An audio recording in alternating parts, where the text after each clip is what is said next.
आप कुछ भी खरीद रहे हो, आप कुछ भी बेच रहे हो, या फिर आप कोई रोजगार कर रहे हो, या सरकार आपके लिए कोई किसी प्रकार का निर्माण कर रही है, सड़क का निर्माण कर रही है, पुल का निर्माण कर रही है, स्कूल का निर्माण कर रही है, या फिर आपके लिए अस्पताल का निर्माण कर रही है, यानी सरकार कुछ भी कर रही है, वो सब एक इकोनॉमिक पॉलिसी का हिस्सा है।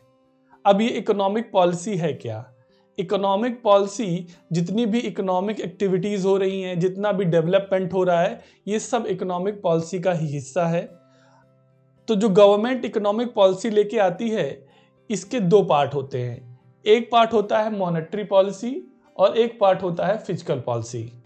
तो जो मॉनेटरी पॉलिसी होती है, इसमें क्या होता है कि जो बाजार है, बाजार के अंदर जितनी भी चीजें खरीदी जा रही हैं, बेची जा रही हैं, उनके लिए जो करेंसी की रिक्वायरमेंट है, यानी जो मुद्रा की जो सप्लाई चेन है, या जो आपका जो पैसे के लिए जो रिक्वायरमेंट है, उसको फुलफिल करना, ये मॉनेटरी पॉलिसी का हिस्सा होता है कि यहाँ पर लोगों के पास इतना पैसा रहे कि लोग कुछ ना कुछ हमेशा खरीदते रहें और लोग उसको क्या करें, बेचते रहें, जिससे बाजार हमें हमेशा क्या है, गतिशीलता बनी रहे।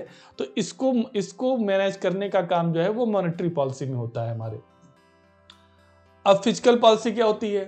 फिजिकल पॉलिसी जो है यहाँ पर कि यह देखना कि लोगों का विकास हो रहा है, लोगों की सुविधाओं का विकास हो रहा है, लोगों का विकास जैसे उनका जीवन स्तर, यानी वो शिक्षित हो रहे हैं, उनमें स्किल डेवलपमेंट हो रही है, वो लोग अपने जीवन को अच्छे से जी पा रहे हैं, उनकी सारी आवश्यकताएं पूरी हो पा रही कि नहीं हो पा रही।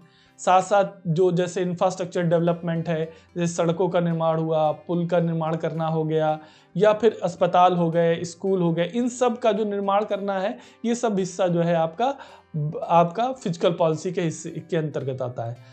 अब ये जो एक तरीके से क्या होता है, सरकार इसको जो है अपने सरकार की ड्यूटीज होती हैं एक्चुअली में, और सरकार इसको अपने बजट के थ्रू इसको फुलफिल करने का प्रयास करती है, यानी बजट के थ्रू ये पॉलिसीज लेकर के आती है अपनी।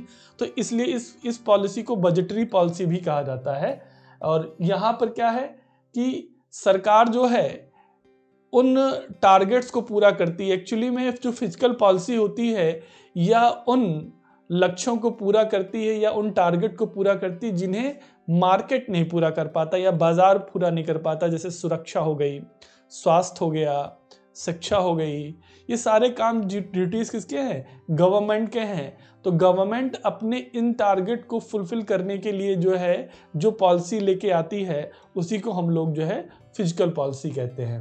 इंफ्रास्ट्रक्चर डेवलपमेंट हो जाता है, लोगों का डेवलपमेंट हो जाता है। ठीक है, तो ये तो बात रही फिजिकल पॉलिसी की। अब इस फिजिकल पॉलिसी के कौन कौन से डायमेंशन हैं जो इसको पूरा करते हैं? तो इसके 4 डायमेंशन हैं। फर्स्ट डायमेंशन है इसका जो है पब्लिक एक्सपेंडिचर, यानी जो लोगों के लिए किया जाने वाला व्यय। दूसरा एलोकेशन ऑफ रिसोर्सेज। तीसरा है आपका इकोनॉमिक डेवलपमेंट एंड स्टेबिलिटी। और चौथा है मैनेजमेंट ऑफ फिजिकल डेफिसिट। तो जो पब्लिक एक्सपेंडिचर है, पब्लिक एक्सपेंडिचर में क्या होता है? पब्लिक एक्सपेंडिचर में यह कोशिश की जाती है कि लोगों के लिए अधिक से अधिक इंफ्रास्ट्रक्चर, यानी उनकी सुविधाओं का विकास किया जाए। जैसे उनके लिए अस्पताल बनाए जाएं, उनके लिए हॉस्पिटल हो गया, उनके लिए स्कूल्स हो गए, उनके लिए सड़कों का निर्माण करना, पुल का निर्माण करना, और भी जितनी भी चीज़ें हैं, मेट्रो का निर्माण करना, जितना मतलब उनके जो लिविंग स्टैंडर्ड या ईज ऑफ लिविंग को क्या करना है, बढ़ाना है। और साथ साथ जो है उनके जीवन, जैसे उनको स्किल डेवलपमेंट करना उनका, जिससे वो लोग अपने अपने रोजगार कर सकें, लोगों के लिए काम आ सकें। तो ये सारी चीज़ें जो हैं वो आपका क्या, ये सारी चीज़ें जो हैं आपके पब्लिक एक्सपेंडिचर में आती हैं। तो infrastructure development, development of people, यहाँ पर क्या है, ये सारी चीज़ें जो हैं पब्लिक एक्सपेंडिचर का ही पार्ट होती हैं। अब इसके बाद बात करते हैं कि एलोकेशन ऑफ रिसोर्स।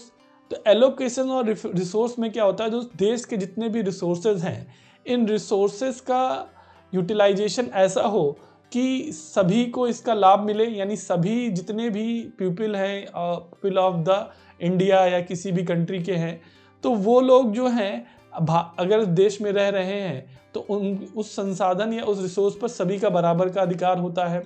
तो ऐसा नहीं है कि जो है गरीब आदमी जो है उससे वंचित रह जाए या उसको ना मिले, और सारा जो रिसोर्स है वो जो पावरफुल पर्सन है या रिच पर्सन है उसके पास इसका यूटिलाइज कर ली जाए। तो यहाँ पर जो है गवर्नमेंट क्या करती है, इक्वल डिस्ट्रीब्यूशन करती है रिसोर्सेज का, कि जो गरीब व्यक्ति है या जो कमज़ोर पर्सन है उसको भी इसका लाभ मिले। अब कैसे लाभ मिलता है, तो गवर्नमेंट क्या करती है, बहुत सारी स्कीम्स लेकर के आती हैं। जैसे किसानों के लिए स्कीम लेकर के आई, जैसे किसान सम्मान निधि हो गया, तो उसको इसके थ्रू हो गया। इस तरह की जैसे महिलाओं के लिए बहुत सारी स्कीम लेके आती है, उनके स्किल के लिए ले आती है, उनके हेल्थ डेवलपमेंट के लिए लेके आती है बहुत सारी। तो ये जितनी भी स्कीम्स हैं, जैसे कमज़ोर वर्ग के लाने के पर्पस क्या होता है कि जो रिसोर्स है जो देश के, उन पर सभी का अधिकार यानी उनको भी उसका क्या करे, बेनिफिट मिले। तो एलोकेशन ऑफ रिसोर्सेज में ये टारगेट किया जाता है फिस्कल डिफिसिट का, कि जो डेवलपमेंट है उसमें इक्वलिटी को कैसे मेंटेन किया जाए। तो एलोकेशन ऑफ रिसोर्सेज का इसमें क्या होता है, बड़ा रोल होता है। अब इसके बाद आते हैं कि इकोनॉमिक डेवलपमेंट यानी जो, और स्टेबिलिटी यानी सरकार का है कि विकास ऐसा हो कि सभी तक उसकी पहुंच हो और ये कॉन्टिन्यूअस होता रहे, और धीरे धीरे जो लोगों के जीवन का स्तर है वो कैसे बढ़ाया जा सके, और जैसे जैसे गरीब व्यक्ति है उसको भी कैसे इन्हेंस किया जा सके। तो यहाँ पर जो इकोनॉमिक डेवलपमेंट है उसकी कॉन्टिन्यूटी को बनाए रखना, अपने रिसोर्सेज को पूरी तरीके से यूज़ करना और अपने टारगेट को हमेशा क्या करना, बढ़ाते रहना, ये सारे काम जो है इकोनॉमिक डेवलपमेंट और उसकी स्टेबिलिटी को लेकर के होते हैं। अब इसके बाद आते हैं कि मेंटेन द फिस्कल डेफिसिट। अब फिस्कल डेफिसिट क्या होता है, पहले इसको थोड़ा समझ लेते हैं। जैसे फिस्कल डेफिसिट जो है, भारत देश जो है वो अपना जो बजट लेके आता है वो हमेशा डेफिसिट बजट होता है। वो इसलिए होता है क्योंकि जो सरकार के या जो गवर्नमेंट की जो इनकम होती है वो उसके हमेशा जो है एक्सपेंडिचर से जो है क्या होती है, कम होती है। कैसे एक्सपेंडिचर हमेशा ज़्यादा होता है और इनकम हमेशा कम होती है, ऐसा इसलिए क्योंकि वो उसके टारगेट्स होते हैं अपने लोगों की आवश्यकताओं या उनके जीवन को स्तर को बढ़ाना। तो वो अपने टारगेट हमेशा बड़े रखती है भले उसकी इनकम कम हो। तो इसकी वजह से जो घाटा या जो डेफिसिट होता है वो हमेशा हमेशा ही जो बजट होगा वो हमेशा घाटे का बजट होगा, क्योंकि हमेशा एक्सपेंडिचर हमेशा इनकम से ज़्यादा रखे जाते हैं। तो यहाँ पर जो है ये जो डेफिसिट लगातार मेंटेन होता रहता है, तो जो फिस्कल पॉलिसी बनती है तो यहाँ पे जो घाटा आ रहा है बार बार, जो डेफिसिट आ रहा है, इस डेफिसिट को क्या करना है, आने वाले समय में कम करते चलना है, जिससे जो है हमारे टारगेट्स हमेशा क्या रहे, हम बढ़ाते रहें। अगर अपने घाटे को हम लोग कम नहीं करेंगे तो हम आने वाले बजट में जो है अपने टारगेट को बढ़ा नहीं पाएंगे। तो ये जो फिस्कल डेफिसिट को मेंटेन करना या मैनेजमेंट करना भी जो है ये फिस्कल पॉलिसी का ही एक हिस्सा होता है। तो ये हमने समझा 4 कंपोनेंट में या 4 डायमेंशन में हमने समझा कि फिस्कल पॉलिसी क्या होती है। पहला हमने समझा कि जो है पब्लिक एक्सपेंडिचर क्या है। दूसरा हमने समझा एलोकेशन ऑफ रिसोर्सेज क्या है। तीसरा economic stability, economic development and stability. और चौथा हमारा था जो है आपका फिस्कल डेफिसिट। तो यहाँ पर जो है ये चारों कंपोनेंट मिलकर के ही आपके एक फिस्कल पॉलिसी का क्या करते हैं, निर्माण करते हैं। और किसी भी देश की जो फिस्कल पॉलिसी होती है वही एक्चुअली में जो स्टेट की ड्यूटीज़ को पूरा करती है, जिससे देश आगे बढ़ता है। और ये लॉन्ग टर्म इन्वेस्टमेंट होते हैं। इसका उद्देश्य होता है कि जो बड़े लक्ष्यों को पूरा करना और लॉन्ग टर्म इन्वेस्टमेंट करना।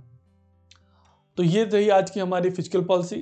तो इसी तरह के नेक्स्ट वीडियो में हम फिर मिलेंगे। नेक्स्ट वीडियो में हम बात करेंगे मॉनेटरी पॉलिसी पे। तो मिलते हैं नेक्स्ट वीडियो में। Thank you.